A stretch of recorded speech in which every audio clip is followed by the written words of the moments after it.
ನಮಸ್ಕಾರ. ರಿವ್ಯೂ ಚಾನಲ್ಗೆ ಸ್ವಾಗತ. ನಾನು ಸೌಖ್ಯ ಗಾಂವ್ಕರ್.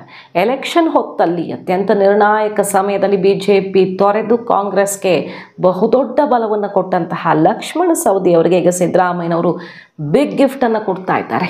ಹಾಗಾದರೆ ಕೈಪಾಳ್ಯದ ಶಾಸಕರು, ಕಾಂಗ್ರೆಸ್ನ ಶಾಸಕರೇ ಕಂಗಾಲಾಗಿರೋದು ಯಾಕೆ? ಈಗ ಸೌದಿಗೆ ಸಿಕ್ಕಿರುವಂಥ ಗಿಫ್ಟ್ ನೋಡಿ ಮಾಹಿತಿನ ಮುಂದೆ ಇಡ್ತಾ ಹೋಗ್ತೀವಿ. ಮಿಸ್ ಮಾಡದೆ ನಮ್ಮ ಚಾನಲ್ನ ಸಬ್ಸ್ಕ್ರೈಬ್ ಮಾಡಿ, ನಿಮ್ಮ ಅಭಿಪ್ರಾಯ ಕಮೆಂಟ್ ಮಾಡಿ ತಿಳಿಸಿ. ಎಸ್ ವೀಕ್ಷಕರೇ, ಒಂದು ಕಡೆಗೆ ಬಜೆಟ್ನ ಬಗ್ಗೆ ಹಲವು ಕಾರಣಗಳಿಂದ ಆಕ್ರೋಶ, ಕೆಸರಚಾಟ ಎಲ್ಲ ನಡೀತಾ ಇದೆಯಲ್ವ. ಈ ಬಜೆಟ್ನಲ್ಲಿ ಸಿದ್ದರಾಮಯ್ಯನವರು ಓಲೈಕೆ ಮಾಡಿದ್ದಾರೆ.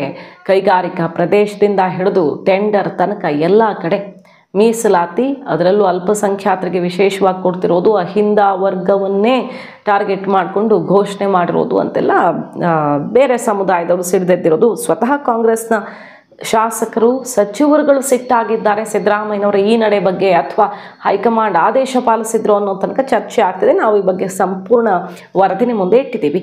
ಬೇರೆಯವರು ಬಿಟ್ಟು ಹಾಕಿ ಕಾಂಗ್ರೆಸ್ ಮಿನಿಸ್ಟರ್ಸ್ ಎದ್ದು ನಡೆದಿರುವಂಥದ್ದೆಲ್ಲ ಆಗಿದೆ ಈ ಮೀಸಲಾತಿ ವಿಚಾರದಲ್ಲಿ ಅಂತೆಲ್ಲ. ಅದು ಒಂದು ಕಡೆ ಆದರೆ, ಮತ್ತೊಂದು ಕಡೆ ಶಾಸಕರೀಗ ಕಂಗಾಲಾಗಿದ್ದಾರೆ. ಬಿಜೆಪಿಯಿಂದ ಬಂದು ಕೈ ಹಿಡಿದಿರುವ ಸೌದಿ ಅವ್ರಿಗೆ ಕೊಟ್ಟಿರುವ ಗಿಫ್ಟ್ ನೋಡಿ. ಕಾಂಗ್ರೆಸ್ನ ಶಾಸಕರ ಅಳಲು ಏನು ನೋಡಿದ್ದೀವಿ ನಾವು. ಕ್ಷೇತ್ರಾಭಿವೃದ್ಧಿ ಫಂಡ್ ಸಿಗ್ತಿಲ್ಲ. 2 ಕೋಟಿ ಕ್ಷೇತ್ರಾಭಿವೃದ್ಧಿ ಫಂಡ್ ಇರುತ್ತಲ್ವ, ಅದು ಕೂಡ ಸರಿಯಾಗಿ ಸಿಗ್ತಿಲ್ಲ. ನಮಗೆ ಏನೂ ಮಾಡೋಕ್ಕಾಗ್ತಿಲ್ಲ. ಕೆಲಸನ ಕ್ಷೇತ್ರದಲ್ಲಿ ಮುಖ ತೋರಿಸೋಕ್ಕಾಗ್ತಿಲ್ಲ ಜನಕ್ಕೆ. ಇದು ಸ್ವತಃ ಕಾಂಗ್ರೆಸ್ ಶಾಸಕರು ಹೇಳಿದ್ದು. ಇಷ್ಟೆಲ್ಲ ಹೇಳಿದ್ಮೇಲೆ ಆಮೇಲೆ ಸಿದ್ದರಾಮಯ್ಯನವರು ಒಂದಿಷ್ಟು ಅನುದಾನವನ್ನು ಸ್ಯಾಂಕ್ಷನ್ ಮಾಡೋ ಪ್ರಯತ್ನ ಮಾಡಿದ್ರು. ಆದರೆ ಕೆಲವರೆಲ್ಲ ಪ್ರಭಾವಿಗಳಿಗೆ ಸಿಗುತ್ತೆ, ನಮಗೆ ಸಿಗಲ್ಲ ಅನ್ನೋ ಆರೋಪ ಮಾಡಿದವರು ಇದ್ದಾರೆ. ಮನೆ ಕಟ್ಟಿಸ್ಕೊಡೋ ಕೆಲಸ ಇರುತ್ತಲ್ಲ ಬಡವ್ರಿಗೆ ಮನೆ, ಆ ಮನೆ ಕಟ್ಟಿಸ್ಕೊಡೋ ಕೆಲಸನೂ ಆಗ್ತಿಲ್ಲ. ಯಾವುದಾದ್ರೂ ಒಂದು ಗ್ಯಾರಂಟಿ ನಿಲ್ಲಿಸಿ ಅಂತ ಕಾಂಗ್ರೆಸ್ ಶಾಸಕರು ನೇರವಾಗಿ ಹೇಳಿದ್ದು ನೋಡಿದ್ದೀವಿ.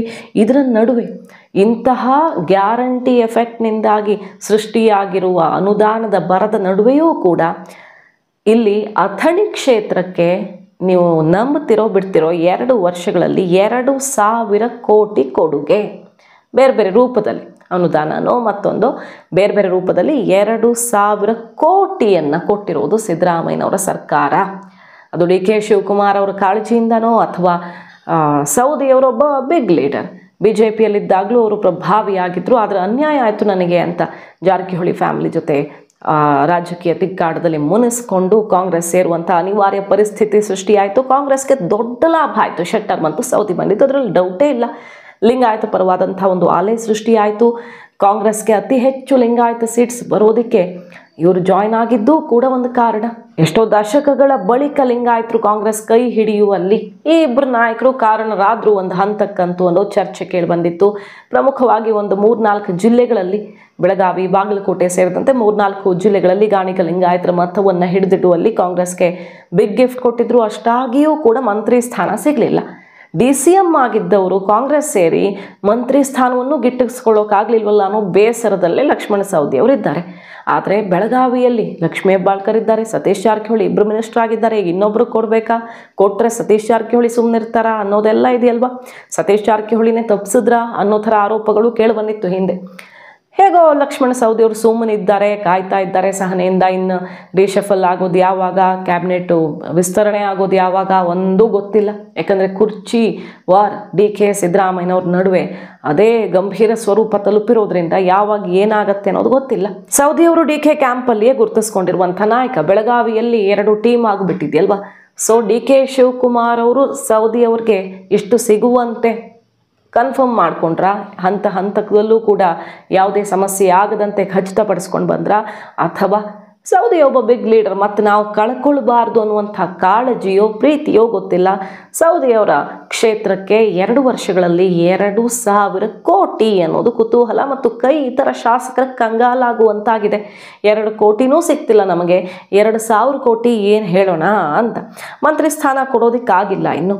ಮಂತ್ರಿ ಸ್ಥಾನ ಈ ಮುಂಬರೋ ದಿನಗಳಲ್ಲಿ ಕೊಡೋದು ಕಷ್ಟ ಆಗಬಹುದು. ಬೆಳಗಾವಿಗೆ 3-4 ಹೆಂಗೆ ಕೊಡ್ತೀರಾ ಬೇರೆಯವ್ರಿಗೆ ಅನ್ನೋ ರೀತಿಯಲ್ಲಿ ಪ್ರಶ್ನೆ ಬರಬಹುದು. ಈ ಬಾರಿನೇ 495 ಕೋಟಿಗೂ ಹೆಚ್ಚು ಅನುದಾನವನ್ನು ಕೊಟ್ಟಿದ್ದಾರೆ CM ಅನ್ನೋದು ಈಗ ಮತ್ತೆ ಮುಂಚೂಣಿಗೆ ಬಂದಿದೆ. ಈ ಮುಂಚಿಂದಾನು ನೋಡ್ತಾ ಇದ್ವಲ್ಲ, ಚರ್ಚೆ ಆಗಿತ್ತಿದ್ದು. ಈ ಸಲ ಮತ್ತೆ 495 ಕೋಟಿಗೂ ಹೆಚ್ಚು ಅನುದಾನ, ಈ ವಿಶ್ವವಿದ್ಯಾಲಯ ಅದು ಇದು ಅಂದ್ಕೊಂಡು ಬೇರೆ ಬೇರೆ ಕೊಡುಗೆಗಳು. ಹಾಗಾಗಿ ಲಕ್ಷ್ಮಣ ಸವದಿ ಅವ್ರಿಗೆ ಬಂಪರ್ ಮೇಲೆ ಬಂಪರ್. ಆದರೆ ಮಂತ್ರಿ ಸ್ಥಾನ ಮಾತ್ರ ಕನಸು ಕಾಣೋಕ್ಕಾಗ್ತಿಲ್ಲ ಅಂತ ಅನಿಸುತ್ತೆ. 1500 ಕೋಟಿ ವೆಚ್ಚದ ಅಮ್ಮಾಜೇಶ್ವರಿ ಏತ ನೀರಾವರಿಗೆ ಹಣವನ್ನು ಒದಗಿಸಲಾಗಿದೆ.